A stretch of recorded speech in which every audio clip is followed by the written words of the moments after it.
પ્રેમ લગ્નમાં માતા પિતાની મંજૂરી ફરજિયાત કરવાની માંગ સાથે જે ભાગેડું લગ્ન પર છે એના પર મંત્રણા થઈ। પાટીદાર સમાજ લાંબા સમયથી આંદોલન કરતો રહ્યો છે। હવે આ મુદ્દે રાજ્ય સરકાર ગંભીર બની ગઈ। ગાંધીનગરમાં આજે પાટીદાર સમાજના અગ્રણીઓ સરકાર વચ્ચે એક નિર્ણાયક બેઠક થઈ છે, જેમાં પ્રેમ લગ્ન, લગ્ન નોંધણી અને EWS અનામત સહિતના મુદ્દાઓ પર વિસ્તૃત ચર્ચાઓ થઈ છે। ત્યારે શું થયું છે, શું માંગણી છે પાટીદાર સમાજની, આવો જોઈએ, જાણીએ, સમજીએ।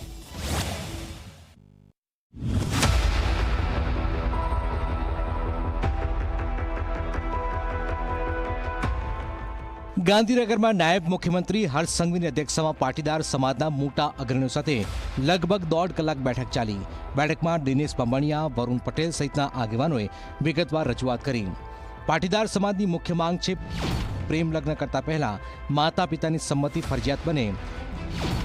હિન્દુ મેરેજ એક્ટ હોય કે સ્પેશિયલ મેરેજ એક્ટ, લગ્ન નોંધણી દરમિયાન માતા પિતાને નોટિસ આપવામાં આવે અને વાંધો રજૂ કરવા માટે સમય પણ આપવામાં આવે।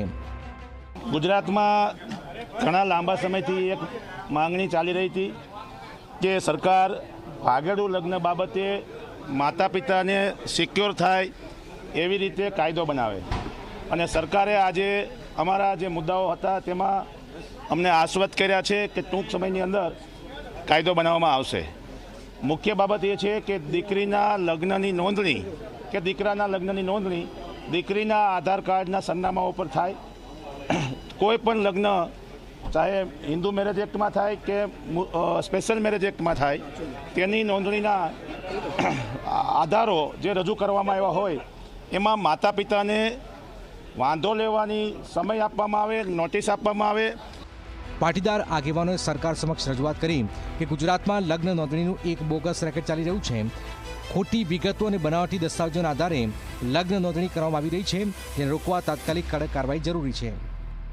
અત્યારે હાલમાં હમણાં ઘણા બધા બનાવો એવા બન્યા છે કે તલાટી મંત્રી પોતે પોતાની સહીથી ખોટી રીતે બોગસ લગ્નો ની નોંધણી બહુ મોટા પાયે કરી રહ્યા છે। સમગ્ર ગુજરાતમાં આ એક રેકેટ ચાલી રહ્યું છે। તો એમાં અત્યારે હાલ જ ગૃહમંત્રીએ અમારી રૂબરૂમાં જ ડીજી વિભાગને અને પોલીસ વિભાગને સૂચના આપી છે કે આજે ને આજે એ તમામ લોકોની ધરપકડ કરવામાં આવે, એની સામે સુઓ મોટો ફરિયાદ દાખલ કરવામાં આવે, અને જે કંઈ ગુજરાતમાં બોગસ લગ્ન નોંધણીનું રેકેટ ચાલી રહ્યું છે એને રોકવા માટેના સરકારે આજથી જ પ્રયાસો ચાલુ કર્યા છે। નાયબ મુખ્યમંત્રી અને ગૃહમંત્રી હર્ષ સંઘવીએ સ્પષ્ટ શબ્દોમાં તલાટીઓને ચેતવણી આપી છે કે બોગસ લગ્ન નોંધણી થશે તો લાલ આંખ કરાશે। આ ઉપરાંત પાટીદાર સમાજે સ્થાનિક સ્વરાજ્ય ચૂંટણીઓમાં ઓબીસીની જેમ EWS વર્ગને અનામત આપવાની પણ માંગ કરી છે।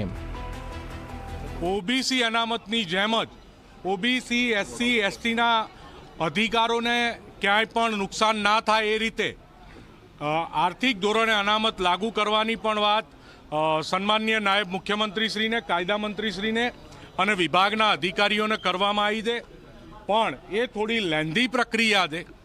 એમાં મંત્રીશ્રીએ એવું આશ્વાસન આપ્યું છે કે એમાં અમે સુપ્રીમ કોર્ટના જજમેન્ટો, ઝવેરી કમિશનનો રિપોર્ટ અને અન્ય જે રિપોર્ટ્સ છે એ તમામ રિપોર્ટ અને કાયદામાં ચર્ચા વિચારણા કરી અને એમાં પણ અમે પોઝિટિવ છીએ, આશાવાદી છીએ કે જો તમને ન્યાય મળતો હોય તો ન્યાય આપવા સરકાર કટિબદ્ધ છે।